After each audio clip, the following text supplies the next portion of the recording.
Welcome to Spread the Light, where we use the power of our own stories in mental health to help dispel stigma and stereotypes, and instead to spread light and hope. Today I'm really excited to welcome Andrew Barr to our show. I'm really lucky to call him a colleague and a friend. Andrew's a founding partner of GreyMatter, which is a mental health-focused venture capital fund. Prior to starting GreyMatter, he advised a whole range of mental health startups and nonprofits. And prior to his work in the mental health field formally, he was co-founder of Prefer, a benchmark-backed startup, and was a venture capitalist at IVP, or Institutional Venture Partners. Welcome, Andrew, and it's so great to have you here. Yeah, thanks so much for having me.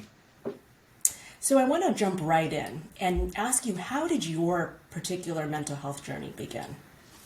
Yeah, absolutely. When I was 12, I started to get really anxious. I started having these looping thoughts and I'd sort of be trapped in them. I went from having what would be described as a very easy childhood and a very happy childhood to all of a sudden feeling like everything was falling off track. It was sort of overwhelming. And, my first instinct as a kid at the time was to try to hide it and to pretend like it wasn't happening and not let other people know. And that clearly didn't work. And it was bad enough that other people started to notice. And my parents fortunately noticed. And, what was happening looking backwards was I was having this very classic set of obsessions and compulsions that manifested in such a wide range of things, many of them that are the quintessential stereotypical behaviors, things like avoiding cracks on the sidewalks or, checking the locks many times or washing your hands. And in some ways, I think often people think about those manifestations of it as the bad part. It can be hugely distracting. But I think the more subtle part was that I was just constantly distracted, right? I had these anxious thoughts in my head and I couldn't be present. I couldn't focus. And so my schoolwork started to suffer and things started to fall off track. And I was really lucky that my parents noticed. And, they aren't medical professionals. They aren't psychologists. They aren't from that field. They're just kind, thoughtful people. And so I think it took a little while, it took a few months to figure out what was going wrong and figure out what the appropriate next step was. But luckily, within a few months, they found a psychologist. And that person was evidence-based. And I was really lucky that they got me into her. And she diagnosed me pretty quickly.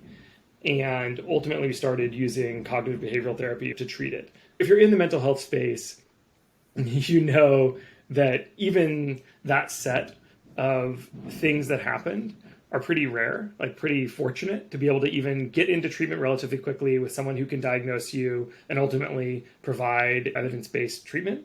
But again, on the other hand, it wasn't an instant cure.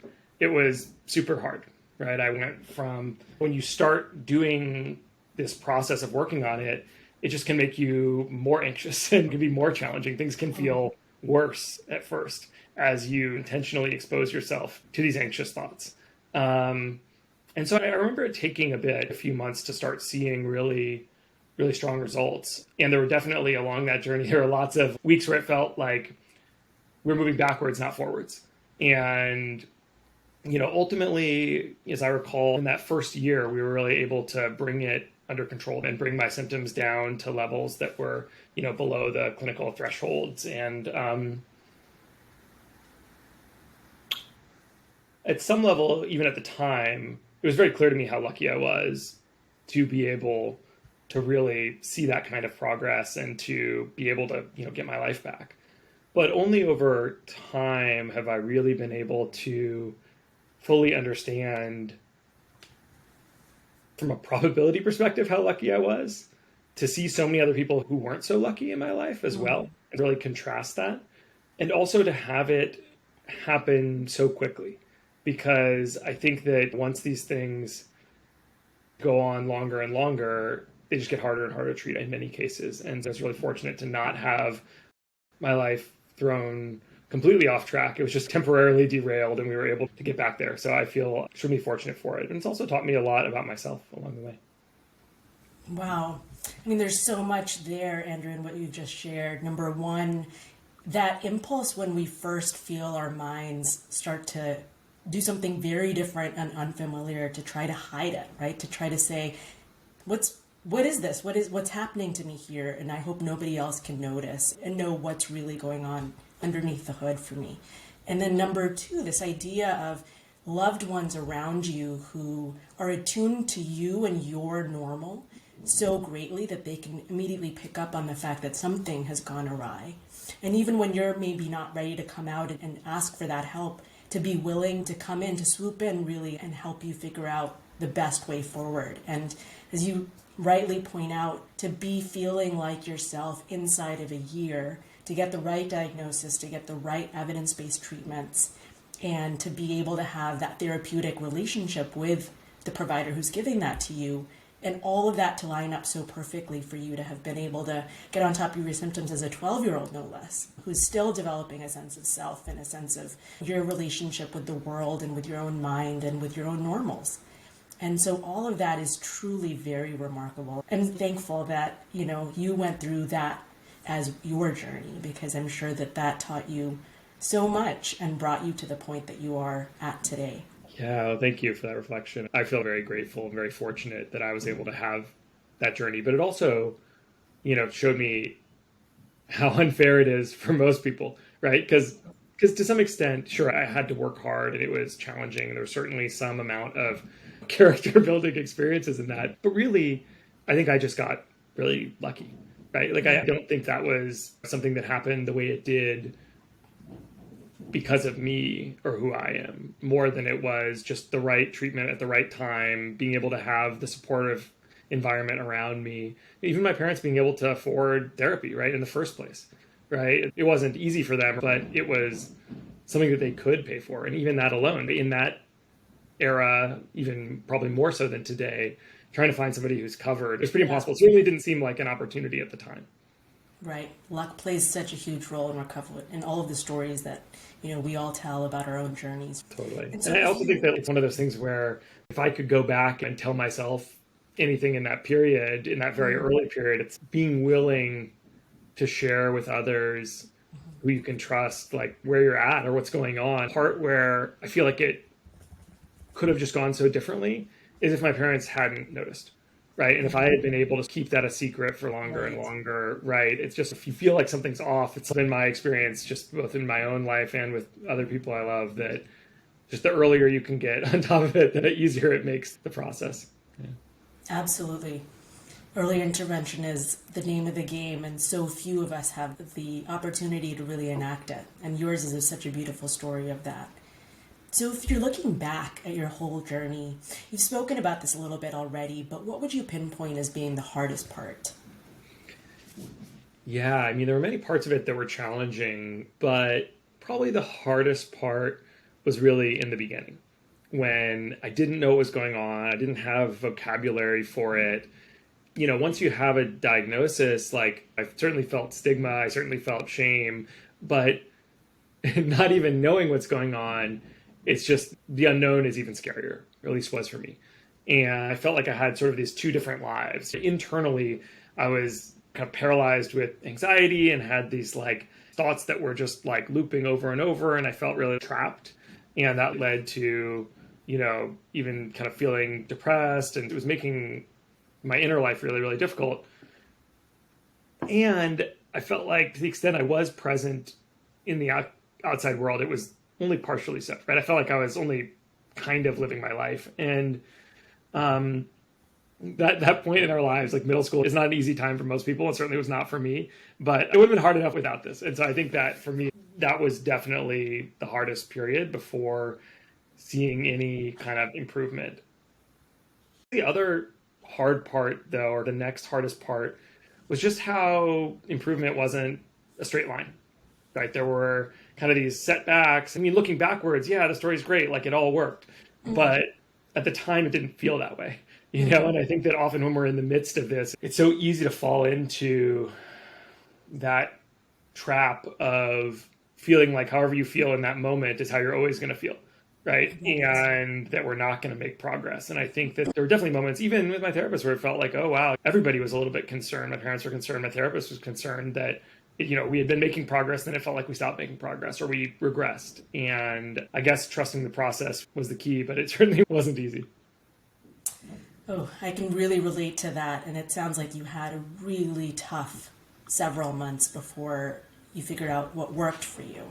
Mm-hmm. And that idea when you're in the thick of an unwell period of your life, that it may last forever and you may not have no way out, and this may be kind of the new you may be stuck, I think is such a relatable feeling for all of us who've had any kind of mental illness episode before. And the way that you describe that is just poignant and relatable.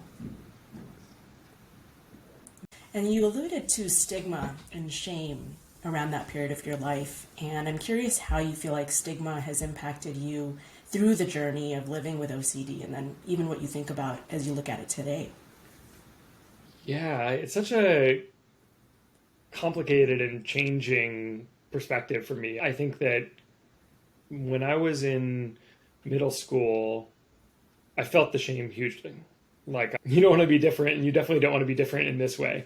And it definitely made me feel isolated. It made me feel different. It made me feel like there was something wrong with me that needed to be hidden. And for that reason, I really never talked about it. Not even with close friends. Like, it was a part of my personal journey that I sort of tried to leave behind.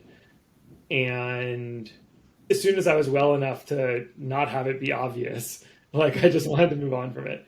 Right. And in my adult life, I felt that people would think less of me for it. Maybe it wasn't quite as existential or quite as scary, but it still felt like, why would I take that risk? Why would I subject myself to that kind of vulnerability? And in the other parts of my life, I was trying so hard to, kind of crush it, right? I mean, I was going to Wharton undergrad and I was working to graduate summa cum laude, and I was trying to get the best jobs, and it was this kind of hard charging period in my life where I was trying to really achieve, and maybe in full reflection, maybe I was running away from something, I don't know. But it felt really scary, given that sort of self-image I was creating, to be able to admit vulnerability, to be able to admit weakness in this way, to be able to share with other people something that feels so imperfect about yourself. Mm-hmm. And so, yeah, I think I really, I'd only told a very few people about it. I mean, even to the point where it's funny, one of my very closest friends, we were a couple of years into our friendship before we realized that we both had OCD as teenagers or as young adults. And, to his credit, he was the one who shared first. It wasn't me. But even then, in that moment, it wasn't like I just lowered the mask from there and I shared with everybody. It was like, from there, I had one relationship where it was open, but still, for the vast majority of people in my life, it wasn't something I shared. And I think that in many ways, it really held me back from fully appreciating the power of the journey and the gifts it gave me. And it sort of held me back from processing it. I think it really wasn't until more recently, when I started being involved in the mental health space, that I had the courage to share more broadly. And it felt like a part of myself that I kind of couldn't not share, that it would be inauthentic not to share it, given the work that I was doing. And I think that I'd like to be able to say that I'm not self-conscious about it anymore. But, in the spirit of transparency, even sharing all this is not always easy, and I think that, it's gotten easier every time I talk about it. It gets just a little bit easier. And in that way, it feels good to make progress like that. But, I'd definitely be lying if I said I never still feel some twinge of self-consciousness around it. Well, it's really interesting to hear you say that. When we first met last year, just in that half an hour conversation, we both disclosed our own mental health histories, and you did so with a particular degree of openness and matter-of-factness around it. And in a way that made me feel like you were really harnessing the power of that journey to bring you to the point that you were at, in that conversation and in your life today. And so it's interesting to hear you speak about how many years it took you to get to that point, and still how uncomfortable it can sometimes feel to let people in on what's imperfect, to use that word that you used so aptly in describing it. Well, thank you. I mean, I felt the same way when you shared your journey. I was floored because many people share some piece of their journey, but often it's about others or loved ones or other pieces of the puzzle. And, I think that your level of vulnerability and candor was just floored me. It was very, very inspiring. Thank you. What are you most proud of in your life so far? Yeah, it's so interesting because I think it really dovetails nicely with what we're talking about stigma and how it can be challenging because, in many ways, the thing I'm most proud of is having overcome this challenge or having been able to work with it and ultimately creating a path for myself from that has given me, I think, what is a much more full and rich life than I would have had otherwise.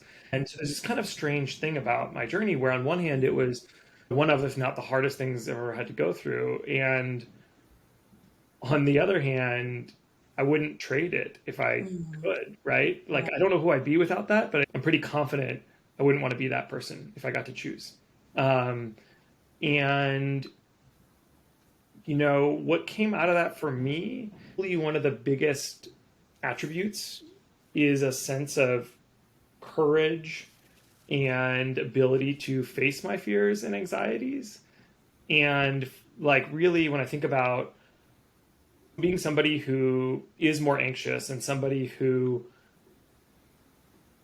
their mind will catch on to the things that you can worry about and keep worrying about them, right? And can get stuck there.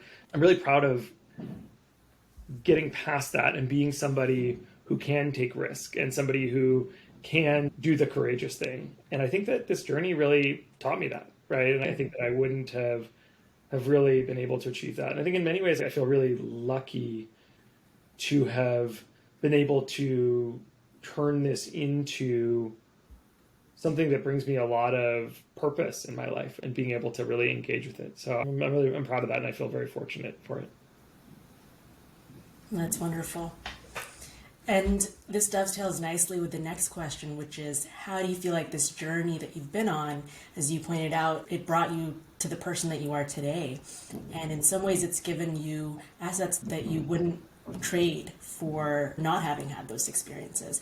And so how would you frame your understanding of the superpowers or the unique strengths that your mental health journey has given you? Yeah, for sure. I think that there's what I'd alluded to before around courage. I think I'd also double down on, resilience and even maybe just a level of comfort with discomfort that I didn't have before. And I think about who I was before this journey. I was lucky to be one of those kids that didn't have to try very hard in school and didn't have to engage with my shortcomings very much and didn't have to work too hard to succeed, I guess is what I'd say. And I think what this really unlocked in me is an ability to work hard and be comfortable with struggling a little bit sometimes. And that's just such an asset because it sits across all different parts of my life where that's doing work or engaging with the uncomfortable is really valuable. And I think that that's probably the most obvious part to me. And I had a sense of that even before I did deeper reflection on this. But I think the more subtle thing that this unlocked for me was a much greater awareness of what's going on for other people or what could be going on for other people. And maybe that's even more valuable in some way because knowing just viscerally, like understanding emotionally what it's like to have one world sort of happening in your mind and another world happening outside of it and knowing what that feels like and how painful and challenging that can be, I think just makes it easier for me to give other people the benefit of the doubt and to be maybe just that littlest bit more curious about what's going on for them.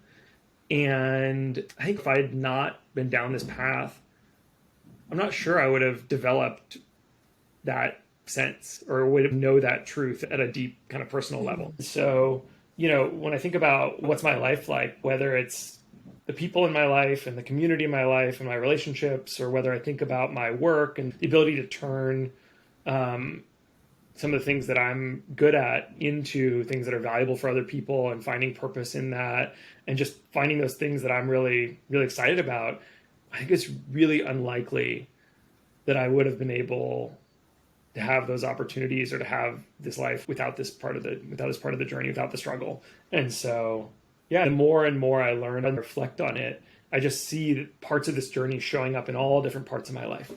And I think this is true for so many people, right? Many people I know who've struggled in one way or another, it often shows up as a superpower. And, having a brain that's, let's say, wired a little bit differently, or having, a different kind of range of emotional experiences, or whatever the case may be, can really show up powerfully, as long as, it can be properly channeled and, managed and not get too much in the way of the rest of the parts of life that we want to live. And so I don't want to sound Pollyannish about it. I don't want to sound overly positive, because it can be really challenging and it can take away huge parts of your life. And I think if I was to look at the hard part, it's recognizing that I spent, large chunks of my life like trapped in my head, not being present. And that's sad and that's hard. But if I had to trade it, I don't think I would. Thank you. That was just a beautiful set of reflections on what superpowers and gifts your journey has given you.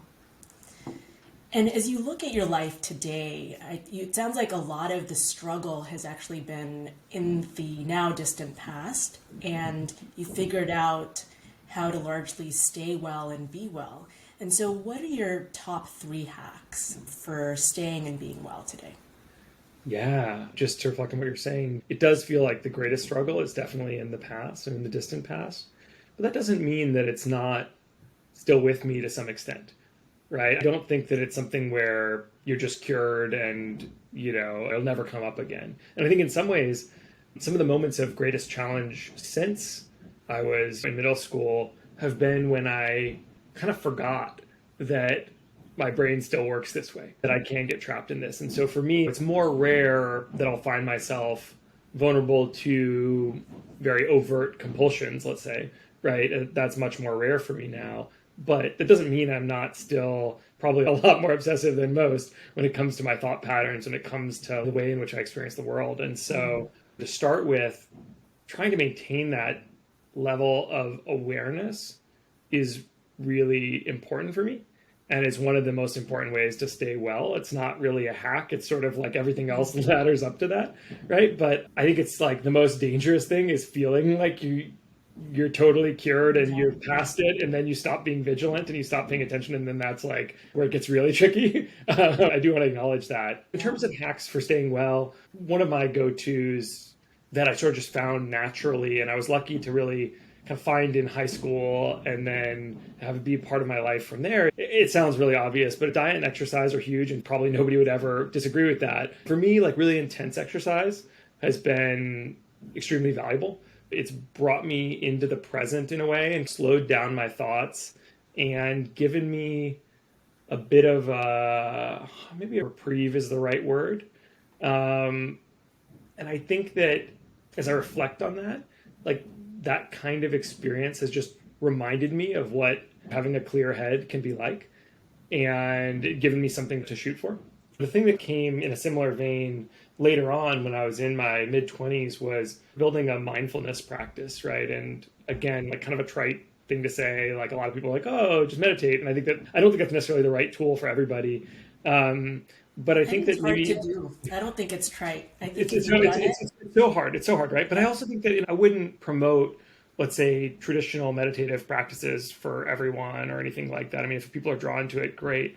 But I do think there's something in the practice of mindfulness and trying to be present and just getting that littlest bit of space from our thoughts. Maybe the most profound kind of realization that I had in my cognitive behavioral therapy journey was just recognizing what in the field we call metacognition, right? This idea that we're having thoughts and that you can see that you're having the thoughts and you can get that tiniest little bit of distance to recognize it's happening and see those thoughts. And that to me is just such a game changer. And I'm not going to pretend like I'm a monk or anything. It doesn't always work for me. But if I can build those sort of practices in my life where I can have that moment, even if it's just a couple breaths, even if it's just, that split second of being able to say, okay, this is what's going on. I can kind of see things more clearly. That really helps me stay in a good mental space.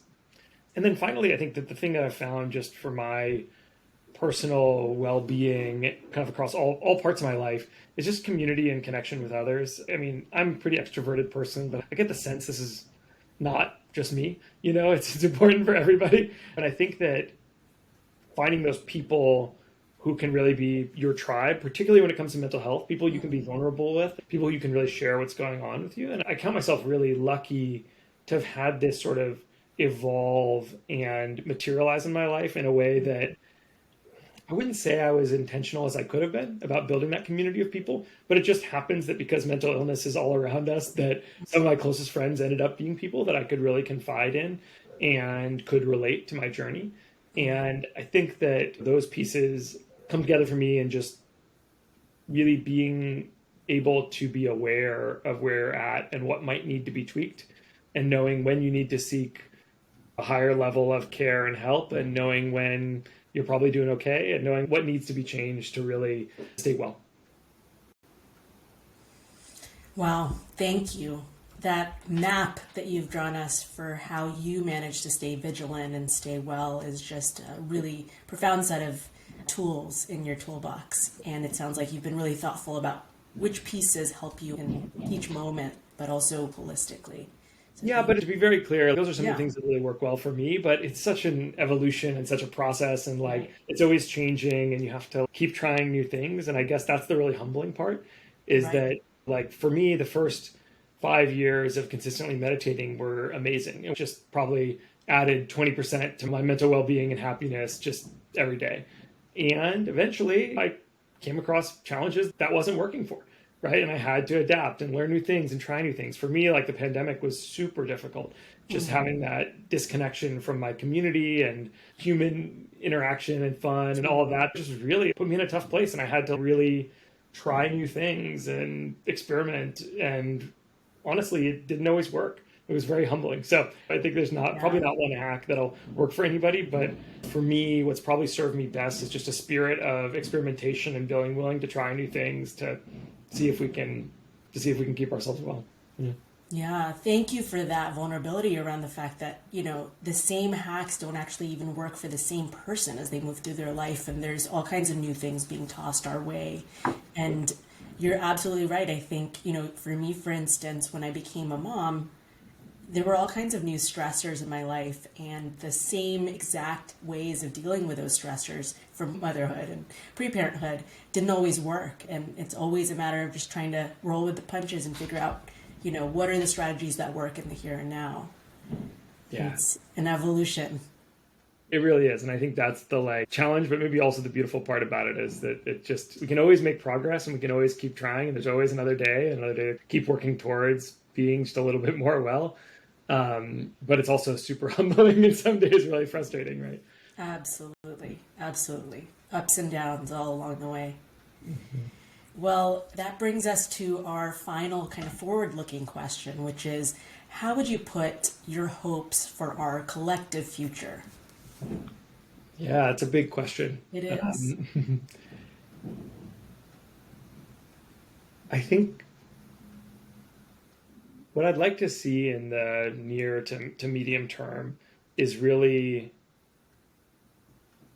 more people getting access to mental health treatment and mental health support earlier, and being able to get access to high quality mental health treatment. I think that for me, I was really lucky that we have discussed this, that, my therapist was really data-driven and quantitative, and that's not always the right thing for every situation, but she happened to map everything out and track my progress over time. And every time I sat down for therapy, we'd chart out where I was on the Y box, which is the Yale-Brown obsessive-compulsive score, the OCD kind of measurement tool that she used, and I could see how I was doing, and that was so motivating. And I think that most people who are getting treatment